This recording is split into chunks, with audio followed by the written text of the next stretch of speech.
श्री स्वामी समर्थ. मी मोहिनी विजय निंबाळकर. तुमचं माझ्या यूट्यूब चॅनलमध्ये खूप खूप स्वागत आहे. आजच्या व्हिडिओमध्ये आपण बघणार आहोत, पाल अंगावर पडल्यास का करावे स्नान. पाल हा तसा विचित्र दिसणारा प्राणी. इतर गोष्टींना न घाबरणारी माणसं पालीला मात्र घाबरतात. अत्यंत किळसवाने वाटणाऱ्या पालीला पाहिलं तरी अंगावर काटाच उभा राहतो. पाल अंगावर पडली की आंघोळ केली जाते. यामागे नक्की कारण काय?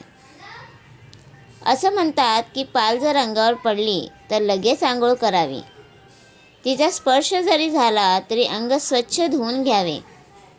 काही जणांना ही अंधश्रद्धा वाटते. मात्र ही काही अंधश्रद्धा नाही, तर यामागेही काही वैज्ञानिक कारणे आहेत.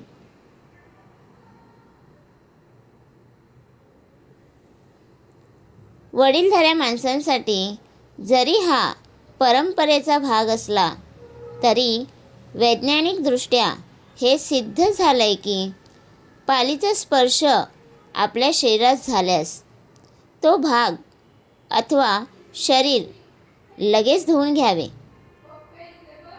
पाल ही फायलम कार्डाटा या समूहात येते आणि या समूहातली प्राणी आपल्या शरीरातील विष म्हणजे युरिक ॲसिड आपल्या शरीरावर जमा करतात. त्यामुळे हे प्राणी सुरक्षित राहतात.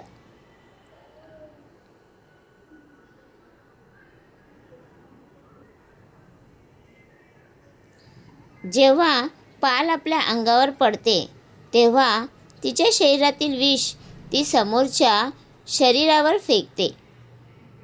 त्यानंतर हे विष छिद्रातून आत शरीरात जाते आणि आत जाऊन त्वचारोग किंवा शारीरिक व्याधीचं कारण बनू शकते.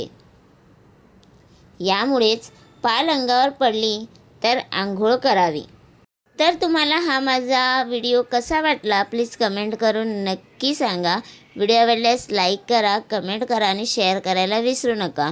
आणि तुम्ही अजूनपर्यंत आपल्या चॅनलला सबस्क्राईब केलं नसेल तर जाऊन नक्की सबस्क्राईब करा. भेटूया उद्या एका नवीन व्हिडिओसोबत. श्री स्वामी समर्थ.